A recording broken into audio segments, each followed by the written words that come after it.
Good evening, everybody. It is time for our Monday Night Live broadcast here from Pixologie, and we are going to be talking about getting photos off your phone. First of all, welcome.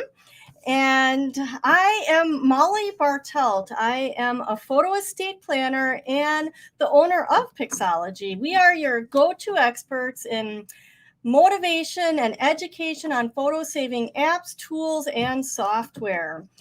If you are joining us live tonight or on the replay here, we're thrilled that you are here with us. So, tonight, what am I going to go over? First of all, I want to just put this back up on the screen here and talk about 3 ways to get your photos off your phone.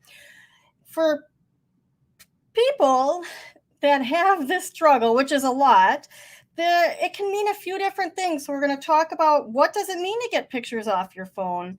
We are going to then talk about 3 ways to get photos off your Android phone. And we will talk about 3 ways to get photos off your iPhone. Then I will answer any questions that you might have if you want to leave them in the comments. And we'll save that to the end. And just for all of your information, we are streaming here to Facebook and YouTube. So if you want to ask a question, you can enter it in the comments area. Side note, if you're watching on YouTube, you will be prompted to create a channel if you haven't already. I will leave my contact information at the end in case you did not get your question answered tonight.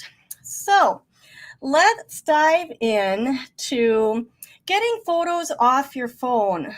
First of all, what does this mean? Because I actually had the question come up from someone who caught a different video of mine, and this was Shelly Stefanik a week ago. She said, I would love to see a video with more info about downloading photos from an iPhone to a PC.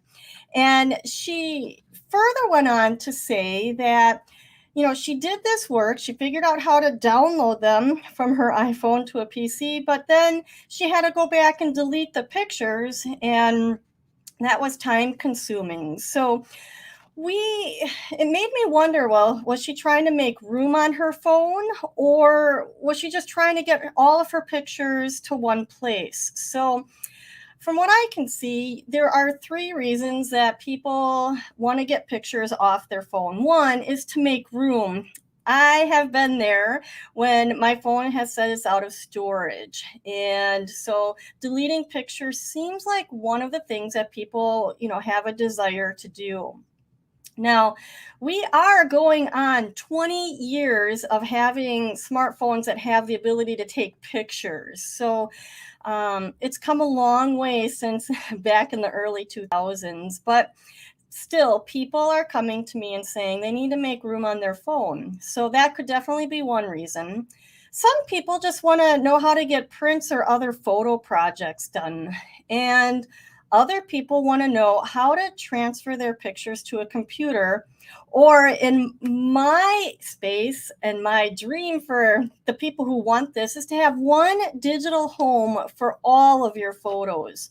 Now, what we're talking about tonight is really not addressing the one digital home as much as I'd like to dive into.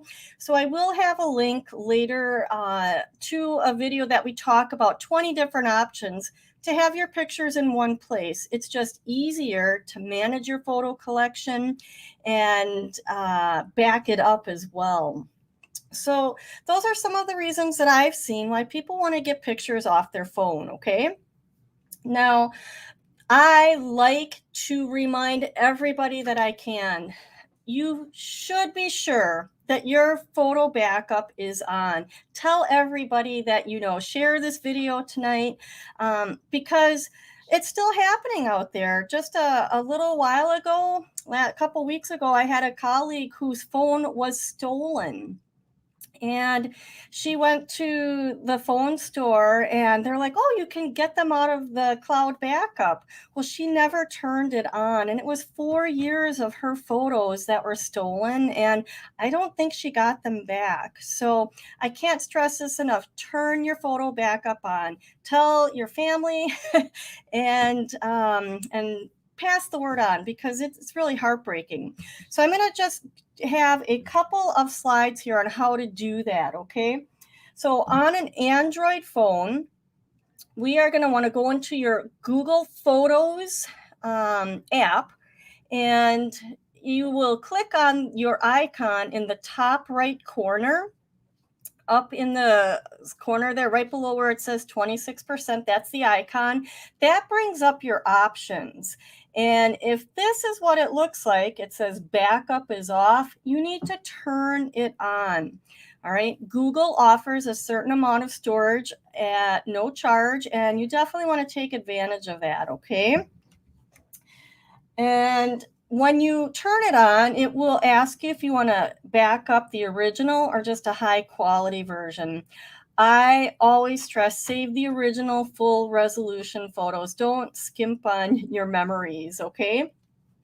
All right, that's for Google users, for Android phone users, okay? Then you can see here the photos are now backing up, okay? And you can go online to your Google account to see your pictures, and we'll show that in a little bit.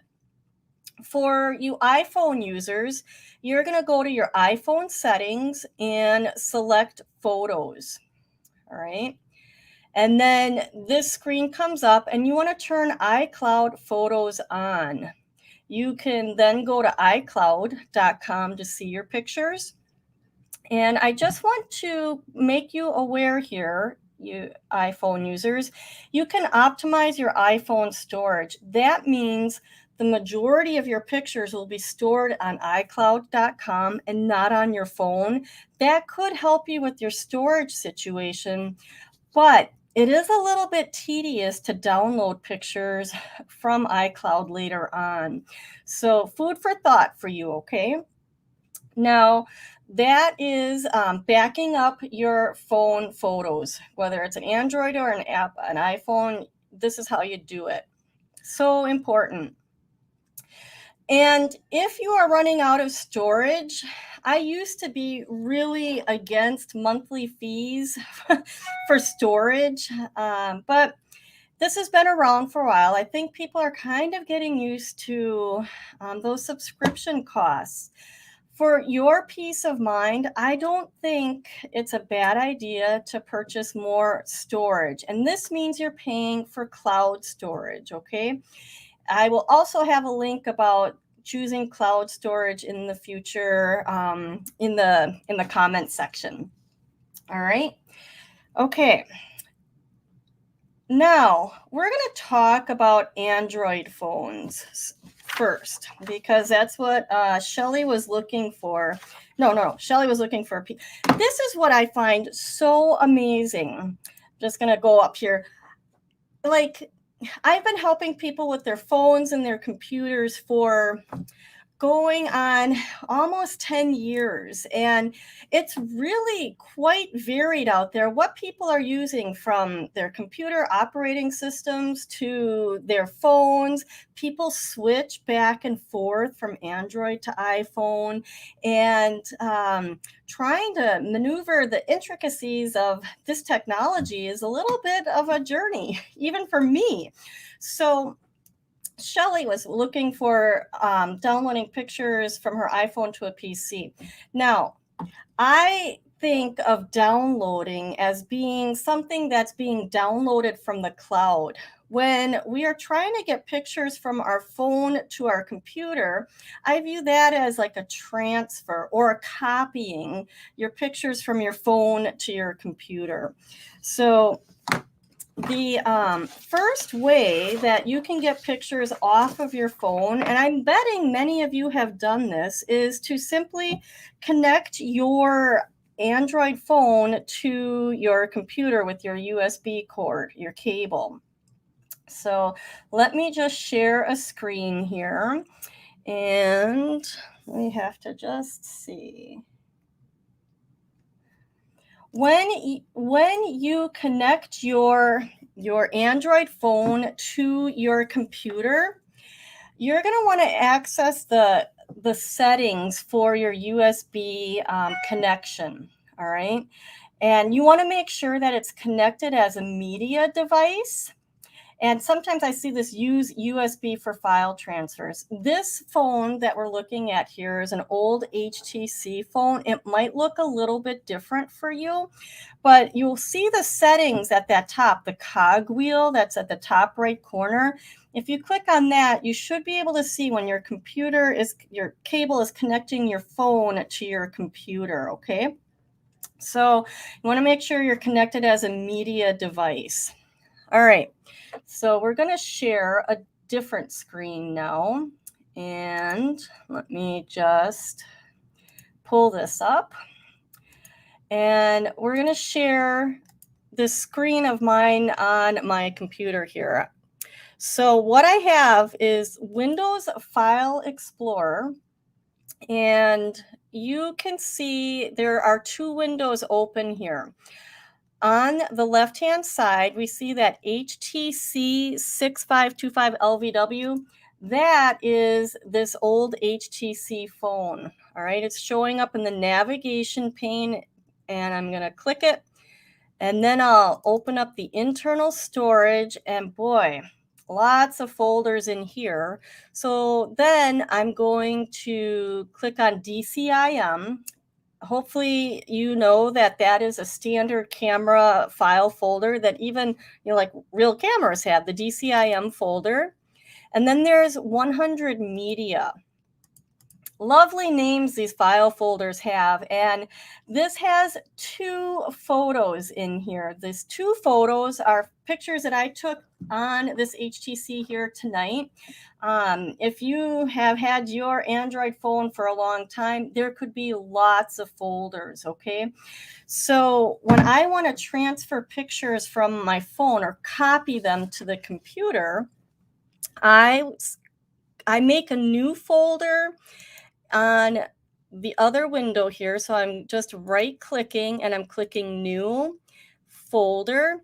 And I'm going to just call this 2021-08 because it's August. And I'm just going to put August photos. All right. So there's my folder. And then I'm going to take these two pictures and copy them into that folder. All right.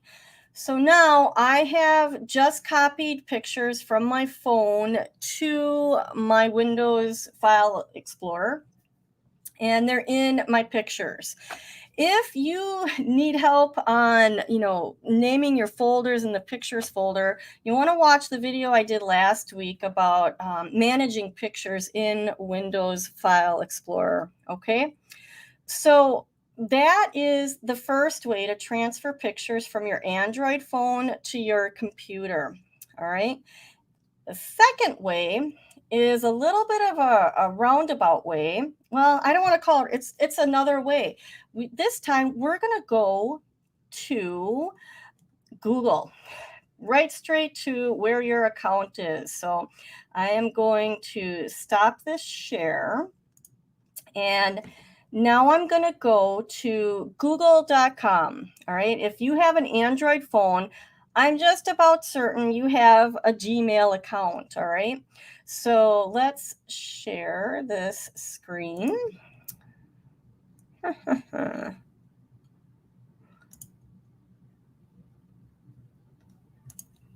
Technical difficulties. I have like 3 monitors here going. So, all right, we're going to share our Google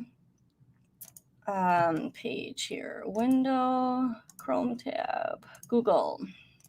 All right, so you're looking at Google, my Google login here, okay? And if you can see this upper right corner, I have this Google account. It's just my training account, all right? So I'm logged in with that Gmail account, which is what this HTC phone is logged in on as well. And I guess I could click on images here, but I don't think that's what we were looking for. Nope. We want to go to our Google Apps. All right. And if you scroll down a little bit, you'll see the Photos app. And this is my Google account. These are the two pictures that we're looking at that I just copied straight from my phone to my File Explorer, the Pictures folder, okay? And then I have other pictures that were up in Google already that haven't made it down to that phone yet. All right, so if I wanted to get these pictures, I would just click them. And then we just have to go find the download area here. Download. And they've downloaded to my downloads folder in a zipped file. So I'm going to stop sharing this. Okay. And get back to here. All right. And then I'm going to share the File Explorer again. It always comes back to that File Explorer. All right. So share screen and Windows 2. Okay. So here we are back. I'm clicking on the Downloads folder, and here's that zipped file from Google that I downloaded, and it wants to extract the picture. So I have to double click it and extract. And then I'll have to find them, probably still here. So there's the zipped file I downloaded. And then here is the extracted version. And there are my two pictures again. Now notice they have it looks like a little bit of a different name than the ones. Oh no, it's the same name. That's cool. Sometimes they will have a little bit of a different name. So hopefully that makes sense. I could, if I didn't have this folder already here that I had transferred the pictures from my phone, I could just drag this over here and rename it as well. All right. Okay. So let's go back to this PC. And now we're going to talk about the third way that you can get photos off of your phone. And I mean transferred and copied to your computer. The third way is to use a third party to upload your photos to a cloud account. And then that cloud account may download your pictures to your computer if you are logged in. An example of this would be Dropbox or Microsoft OneDrive. So when we look back here at the folders I have on the side here, this navigation pane, we see OneDrive here. All right. When I click on it, it prompts me to put my files in OneDrive to get them from any device, and it wants me to enter my email address. I could enter my email address. I could also install OneDrive on my phone, and because they're connected, the photos would upload to OneDrive and then download to this folder. I have also seen people who have OneDrive on their computer already because, Windows comes with it, and automatically their pictures are being imported in there when they connect their phone, and sometimes it creates kind of a mess. So you might have OneDrive already, but that is one of those third-party ways that you can get your pictures from your phone to your computer. Now remember, with any of these these solutions that I'm offering, you do need to delete your pictures off your phone once your pictures are safe on your computer, if you're trying to open storage on your phone or keep that clean. In the past, we used to, take the pictures off our camera cards, off our camera, and get them in their one place. And now I think people more often are just accumulating their photos in iCloud or on their Android phone. But just a word of reminder, if you're trying to reduce space, you're going to have to go through and delete them. Now, if you are online with Google, you could delete the pictures from the website, and they would delete off of your phone. The other third-party option that I like to talk about is Forever. And I'll just quick share this screen with you real quick, because Forever works for either Apple or iPhone or Google. So let's just share this window. Chrome tab. Share. So now you're just looking at my library of photos in my Forever account, and I like using it because I know that the company guarantees to migrate my pictures to the newest technology for my lifetime plus 100 years. And I only upload photos that I know I want to keep. So it's an option for people. It is more expensive at first than the monthly storage fees you could pay through Google or iPhone. But your information, your photos are kept private, and it is easy to share. And it's also easy to make print projects as well. So you can see a few of the things that I've done there. So let's stop this screen and let's go back here. All right. Then I think we are ready to go back to talking about the iPhone. So let's just hit this, and my computer screen with my slides died. Technology is so wonderful, but iPhones I'm a little more familiar with because I use it. I use iPhone and I use it with a Mac computer. So for those of you who might be Mac users and iPhone users, because those are meant to work together, I'm not going to address it tonight. If you do have specific questions, leave them in the comments, and I'll get to that another time. Over the years, though, especially 10 years ago or earlier, I did use Android, and sometimes I had a PC, and sometimes I had a Mac, and sometimes I had an Apple iPhone and a PC. Now I just use Apple because it works better for my workflow. But there are a lot of people out there who have iPhones that want to continue using their PC. So let's talk about connecting your iPhone to the computer, okay? First of all, when you connect your iPhone to the computer, you're going to get a message. So I have my USB, it's connected to my PC, and it's saying, allow this device to access photos and videos. I'm going to allow it. All right. So now when I go to the Windows File Explorer, you are going to be getting whiplash from me switching back and forth like this, but we're going to close this. And now if you look down the side, the navigation pane, here is Apple iPhone. All right, and because I hit allow, I can go into this and find that DCIM folder. So I'm going to double click it, and this is new-ish.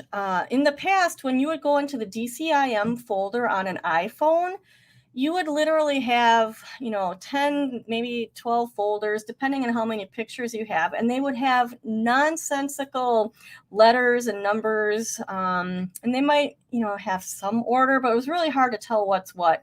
Now, Apple actually has your pictures organized for you by date. So that's much easier to look at than the way it was before. But if you look at the bottom down here, it says 154 folders. So it looks like the folders are by year and month, which is what we like to use when we name folders, although we use a dash instead of that underscore. So let's just say I wanted to go to the pictures that I took in August. Here I'm scrolled all the way to the bottom, and I'll double click that 2021-08. And there's all my photos that I have taken this month, and videos. If I just, I can copy this, or I could drag it over to this folder. So I'm dragging it into my pictures folder, and it's copying, it's going to run there for a little bit. What I do think is interesting, if I showed you on my iPhone, and I don't know if you'll be able to see this, but when I scroll all the way to the bottom, I see that I have 21,168 photos and 556 videos. That's crazy. Well, when I look at my DCIM folder on my iPhone, I'm just going to go back to internal storage. That copying is still going on. I'm going to right click on that folder and go to properties. And it's just taking a quick minute. And it's going to tell me how many photos are in the DCIM folder. This is where, when I'm working with clients, we're trying to get all their pictures off their phone. And I know they have 5,000 or 6,000, but when we copy them over, we only get a few hundred. That's because that iPhone optimization is on. All right. So when that iPhone optimization is on, it sucks all your pictures up into the cloud. And then if you don't have access to the cloud, you don't have access to the original picture. It's just a little thumbnail that's living on your phone. So, right now, because I'm copying, I think this is moving a little slower. When I looked at this before, I actually had 550 of my photos on my phone yet and nothing else. So be aware, if you have optimized iPhone storage on, that you won't be able to copy the original pictures from your phone. So that means we have to look at the second way to get pictures from your iPhone to your computer. And that is by using iCloud.com. All right, so we are going to move to a new screen, and that is iCloud.com. I think for people who haven't been Mac users or Apple users, I'm not real certain that many people know you can go to iCloud.com and see your pictures up there. So we're going to go here. When I log into iCloud.com, this is what greets me. All right, so you might have some of your other information there. Incidentally, Find iPhone is a fantastic feature. I use it often for myself or one of my family. So if you ever lose your iPhone, you can go to iCloud.com and make your phone ring for you. We're going to go into the Photos app. And now you can see I have 21,724 photos. And this is kind of what's been up there currently. And I could download these pictures. Let's say I want to go to, I don't know, we'll go, to earlier this year because they're not on my iPhone anymore. Oh, I scrolled all the way up that fast. We'll just pick a few here. It's got to catch up. These pictures aren't on my phone anymore. I can use, I can click one picture, hold the shift key down and select more. And then I can click the download selected items here, and it will do the same thing as the other program and zip those files. If I am done with them, I could hit the trash can, delete. But remember, if they delete here, they delete off your phone. So you have to be really conscientious of what you are working with and what you want to keep and what you want to delete. Okay, so that's iCloud.com is the second way that you can get your pictures from your phone. All right.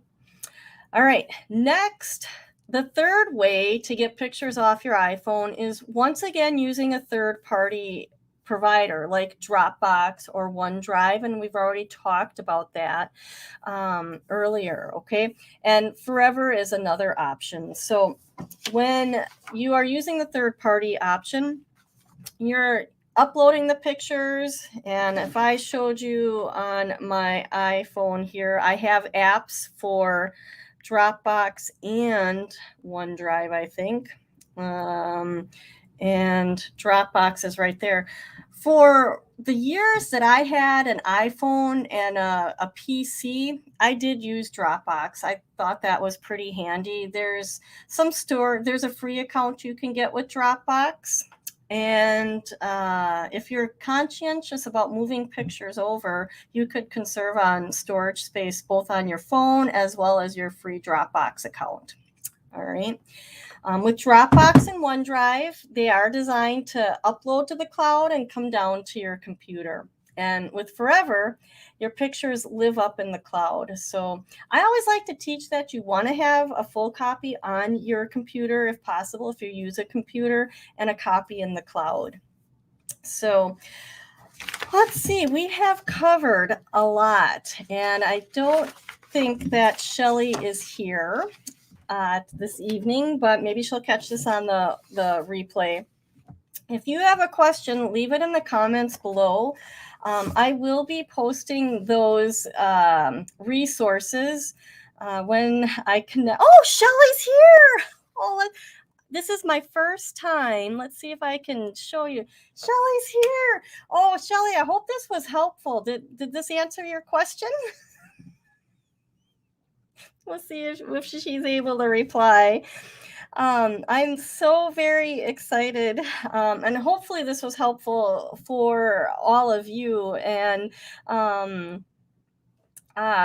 my experience with doing these live is 3 weeks old now, and I'm really excited to see this work, because people have so many questions about their phones and their photos and their computers. And sometimes when I do the videos, on YouTube, you don't get quite the answer you're looking for. So I'm hoping to continue these. And when people ask a question, I'm going to try to address it in a future show if we didn't. And here, this helped Karen. Thank you, Karen, for joining tonight. And Shelley even went on to, you guys are responding so quickly here.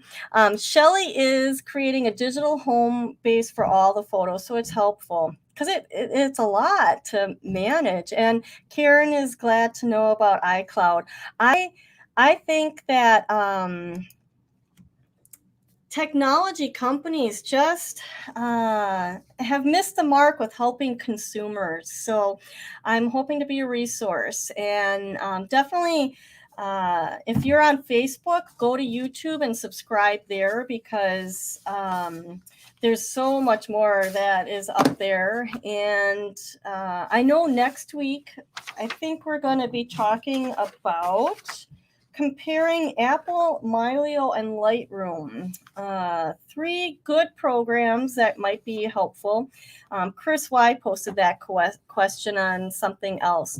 So if there are no other comments or questions, then I will leave you tonight. And thank you so much for joining me on the journey. And I just wish you guys the best, a great week, and maybe we'll see you next week, okay? Take care and watch the comments. My my third screen here died, and so that's where I was going to paste the information for you. So that'll be coming. All right, take care. Signing off. We'll see you next time. Bye-bye.